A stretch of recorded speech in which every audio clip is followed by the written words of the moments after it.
Welcome to Gungahlin College's Maths Applications first online lecture. The topic of this first lecture is going to be matrix multiplication.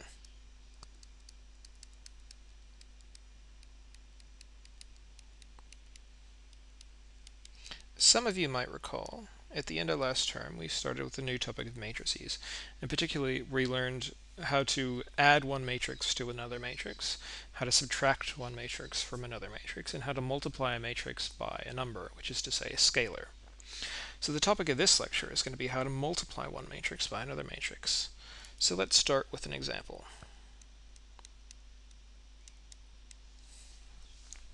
I want to multiply two 2 by 2 matrices. So in particular, I'm going to take the matrix 1, 2, 3, 5, and multiply it by the matrix -1, 2, 6, 3. Now, a lot of you probably have some idea as to how we might multiply these two matrices together. And in particular, I reckon that a lot of you probably think that it works the same way that matrix addition works, right? So we take this corresponding element here, this 1, and multiply by -1 to work out what the corresponding element in our final matrix would be. Unfortunately, matrix multiplication is a little bit more complicated than that. That's not actually how we multiply two matrices together. So before we actually get started with how we actually multiply two matrices, let's just try to remember a little bit of terminology. In particular, this is row 1 of the first matrix, right? This is row 2 of the first matrix. This is column 1 of the first matrix. And this is column 2 of the second matrix. The reason I labeled those ones in particular is because when we multiply matrices, we're always going to be concerned with what's in rows in the first matrix and what's in columns on the second matrix. So let's go ahead and try to do this.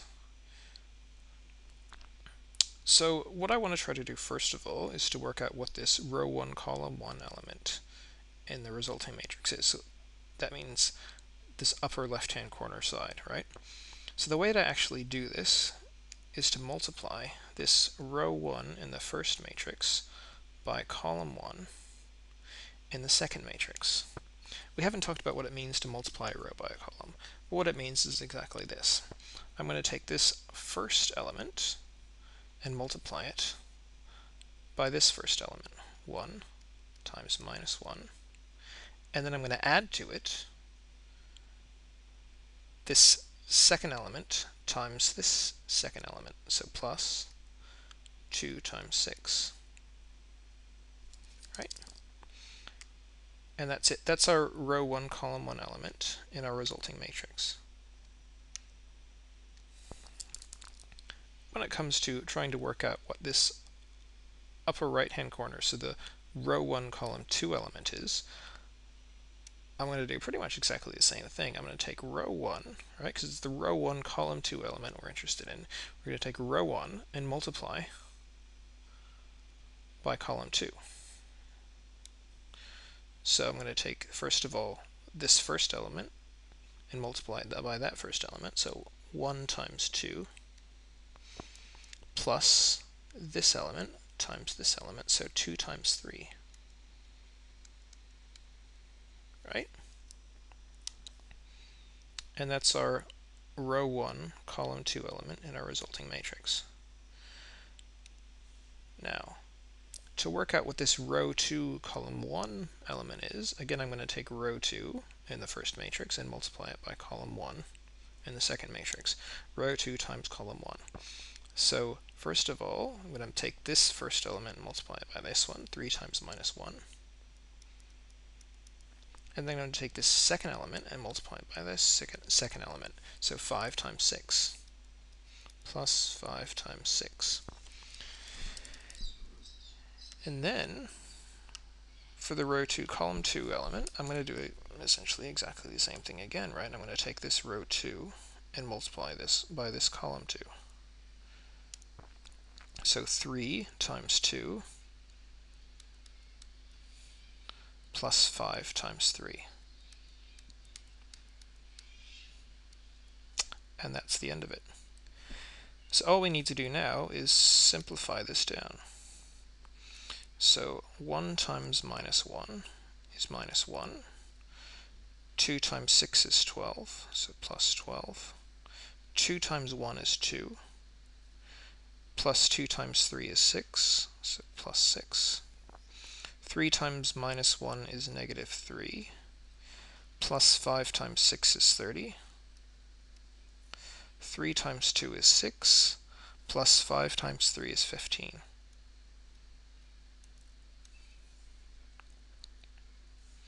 And again, to simplify this down as far as we can go, we just need to add these two numbers together. So minus 1 plus 12 is the same thing as 12 minus 1, right? So that's 11.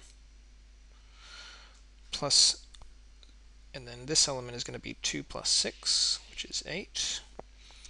Minus 3 plus 30, which is 27. And 6 plus 15 is 21. And that's it. We have successfully multiplied two matrices together. So let's try another example now. So EG2. So this one, I'm going to do an example where we couldn't actually add two matrices together, just to show you how different matrix multiplication is. So I'm going to take a 2 by 2 matrix. I'm going to take the matrix 1, 3, 4, minus 2, and I'm going to multiply it by a matrix with only one column, by the matrix 6, 1. So I remember if we were going to actually try to add these together, right, we wouldn't be able to do it because there's no corresponding element for 3 in this second matrix. There's no corresponding element for this minus 2 in this matrix. So why is it that we can actually multiply these together? If we think about this, what we're going to be trying to do is multiplying this row, right, by this column. This row and this column are the same size, so we can do it. Again here, this row is the same size as this column, so again we can multiply the two matrices together. So let's go ahead and do this.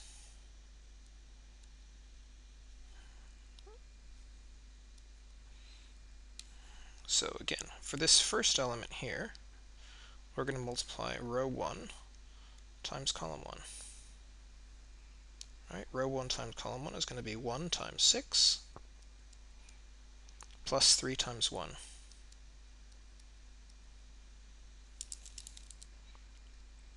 In order to find what this element here is, I'm going to take row 2 and multiply by column 1. Row 2 by column 1, so 4 times 6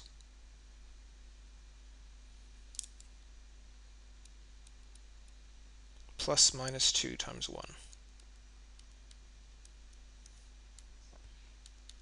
So simplifying this out, this is 6 plus 3, 24 minus 2.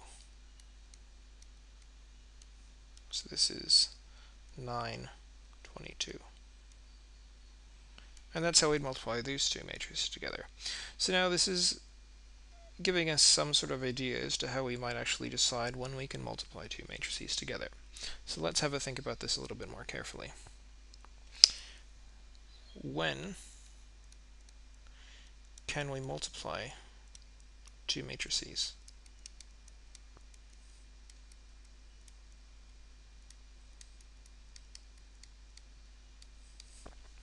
So let's go back to that example 1. In example 1, we tried to multiply a 2 by 2 matrix, right, by another 2 by 2 matrix. So I had e.g. in example 1 we had 1, 2, 3, 5, right, times the matrix minus 1, 2, 6, 3, right, and we found that this was equal to 11, 8, 27, 21.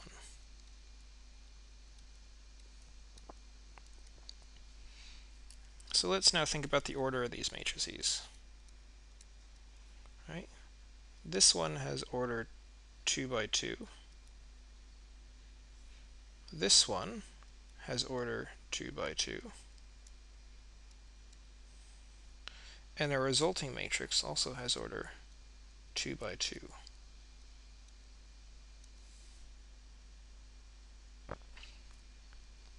When we were going about multiplying these, right, we multiplied a row by a column.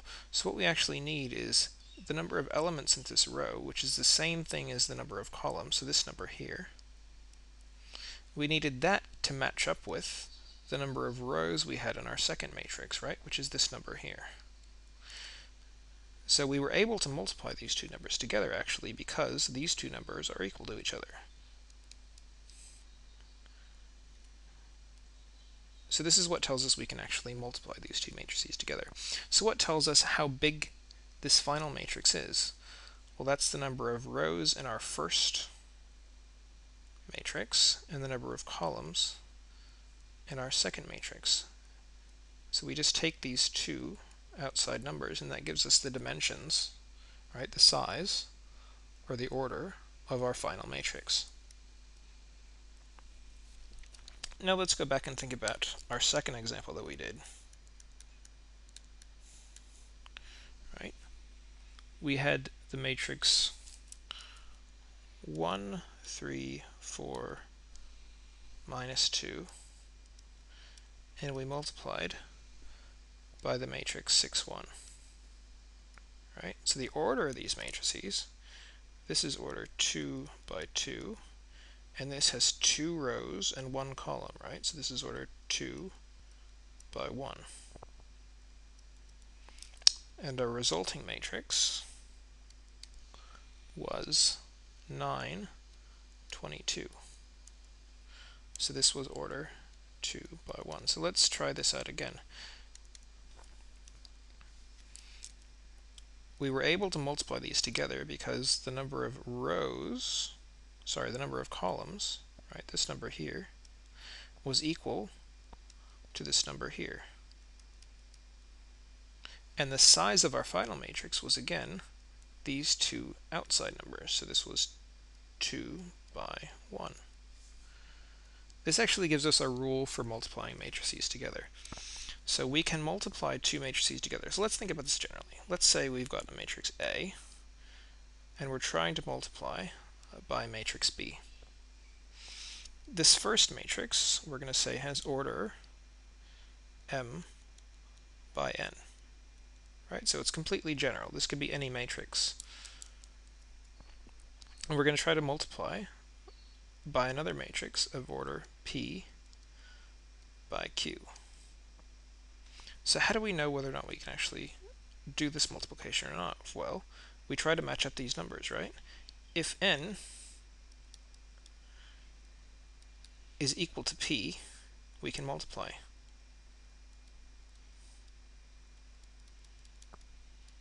If n equals anything except for p, then we can't. So if n is not equal to p, we can't.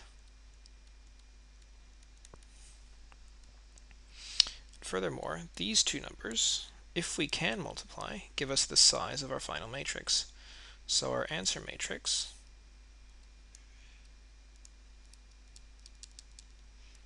has order m by q. And this is always the case for any two matrices that we try to multiply together. So let's try to give counterexamples. Let's try to come up with an example where we can't actually multiply them together and see what it looks like. So if you remember up here, we multiplied a 2 by 2 matrix by a 2 by 1 matrix and found that we could do that fine.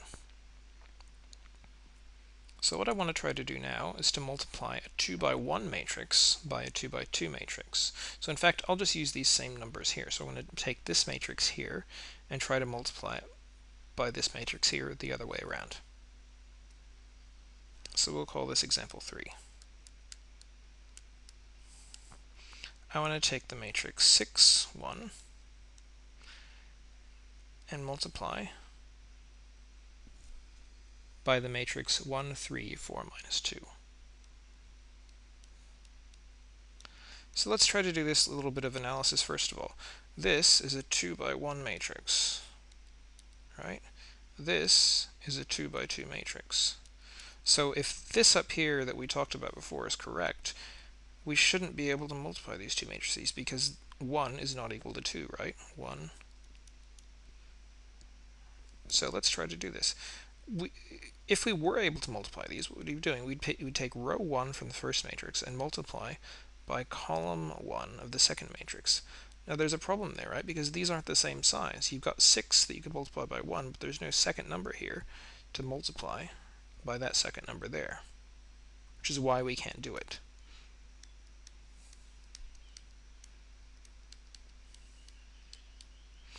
So this actually tells us something else besides that. So let's now call matrix A.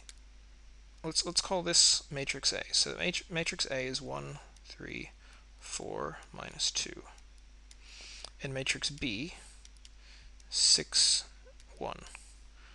What we did was we multiplied A times B and found an answer, right? We found that this exists. And then what we tried to do is multiply B times A, right? 6, 1 times 1, 3, 4 minus 2. And found that we couldn't actually do it, right? So this doesn't exist.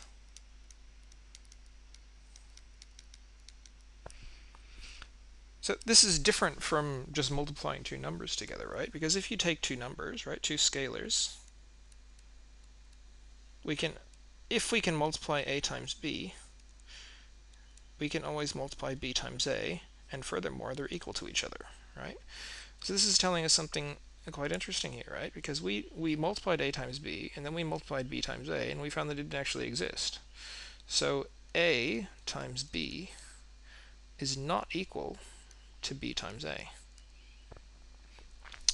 This is an interesting little result, and something we're actually going to look at a little bit more carefully, but we're going to do that in the next video, because this one's getting a little bit long. Alright, so that's all for now.